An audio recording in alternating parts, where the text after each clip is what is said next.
Friends, ಎಲ್ಲರಿಗೂ ನಮಸ್ಕಾರಗಳು. ಸೈಗಚಬ section ಎಲ್ಲರಿಗೂ ಸ್ವಾಗತ. ಫ್ರೆಂಡ್ಸ್, ನಮಗೆ ಒಂದು ಇವತ್ತಿನ ವಿಡಿಯೋದಲ್ಲಿ ನಮ್ಮನೆಯ ಒಂದು ರಾಮನವಮಿ ಆಚರಣೆ ಹಾಗೆಯೇ ಹನುಮ ಜಯಂತಿಯ ಒಂದು ಆಚರಣೆ ನಾನು ಯಾವ ರೀತಿ ಆಚರಣೆ ಮಾಡಿದ್ದೇನೆ ತೋರಿಸ್ಬೇಕು ಅಂತ ಅಂದುಕೊಂಡಿದ್ದೇನೆ.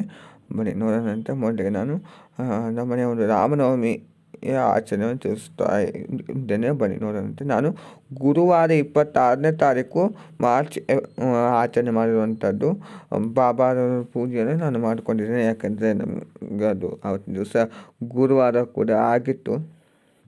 ನೋಡ್ತಾ ಇರ್ಬೋದು, ಪಂಚಾರತಿ ಮಾಡಿದ್ದೀನಿ ಪ್ರಸಾದಕ್ಕೆ ಅಂತ.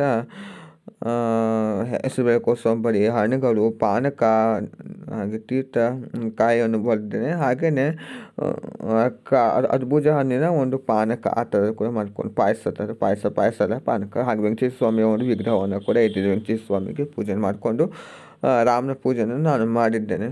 ಈ ರೀತಿ ನಾನು ಸರಳವಾಗಿಯೇ ನನ್ನದು ಒಂದು ಪೂಜೆಯನ್ನು ನಾನು ಮಾಡ್ಕೊಂಡಿದ್ದೇನೆ, ಬಾಬಾ ಅವರ ಪೂಜೆ ಇಷ್ಟು. ಹಾಗೆ ಇದು ಹನುಮ ಜಯಂತಿ 2 ದಿವಸಕ್ಕೂ, ಅಂದರೆ ಹನುಮ ಜಯಂತಿ ಹಾಗೆಯೇ ರಾಮನವಮಿಗೂ ಕೂಡ ನಾನು ಉಪವಾಸವನ್ನು ಇಟ್ಟು ನಾನು ಪೂಜೆಯನ್ನು ಮಾಡಿಕೊಂಡಿದ್ದೇನೆ.